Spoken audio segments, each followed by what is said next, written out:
Hello सांग माने welcome to my channel. आज आम फूलकोबी तरकारी करवा। वीडियोटी को जदि पसंद हुए चैनल टी को सब्सक्राइब करदे। चलतु वीडियोटी को स्टार्ट करवा।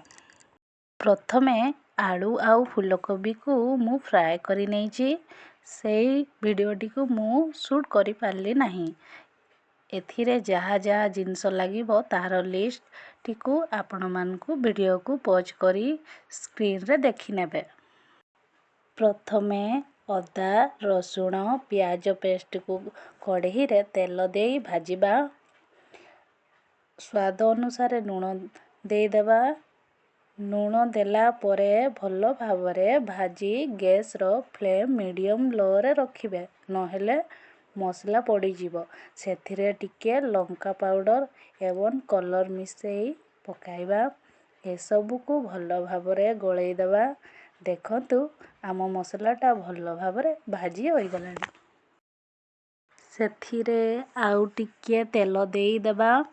गोटिए फ्राए होइथिबा आलू को हाथ रे छोट छोट खंड करी पकाई देबा। टिके घांटी देबा। आमर मसला पूरा रेडी होई गलानी। सेथिरे बाइगण गुआर सिमेई पकाइबा। आउ टिके घांटीबा परे सेथिरे फ्राए होइथिबा फूलकोबी पीस को पकाइबा। तेजपत्र टिके भी पकाइबा, भल वासना हबो। तापरे भल भावरे घांटीबे जेमिति की मसला सबू आलू आउ फूलकोबी रे लागिबो। हाथ चलाउथिबा नहेले मसला कढ़ई रे लागी जिवो। तापरे आमे 2 मिनिट पई ढांकुड़ी घोड़ेई देबा। जिनिस सिझिबा भितरे आलू को 2 पीस करी देबा। एबे 2 मिनिट होई गलानी। देखंतु फूलकोबी टिकिए सिझी आसिलानी। आउ टिकिए सिझिबो। देखंतु फूलकोबी सिझिलानी। एबे सेतिरे आलू पीस को गुड़िको पकाइबा। भल भावरे थरे घांटी देबा। सांग माने देखंतु फूलकोबी आमर केते सुंदर दिसुची। आपण माने एहा थरे निश्चय ट्राई करिवे। एबे टिकिए चिकन मसला पकाइबा। आउ थरे भल भावरे घांटीबा जेमिति मसला कढ़ई रे लागी न जिवो। टिके मसला टेस्ट करिबा।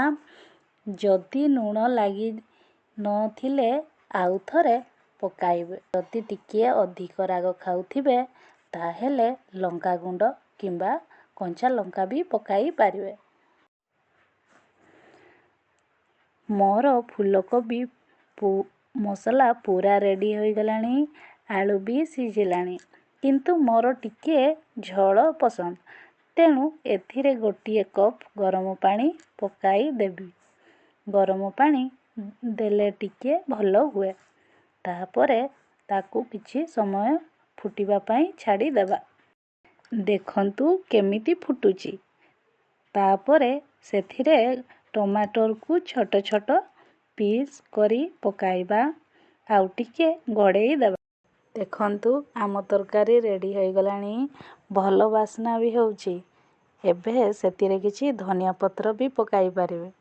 गरम गरम रुटी किंबा भात सहित खाइबा। ए वीडियोटी को जदि आपण मानकु पसंद लागिबो वीडियोटी को गोटिए लाइक एवं चैनल टी को सब्सक्राइब करिवे। Thank you.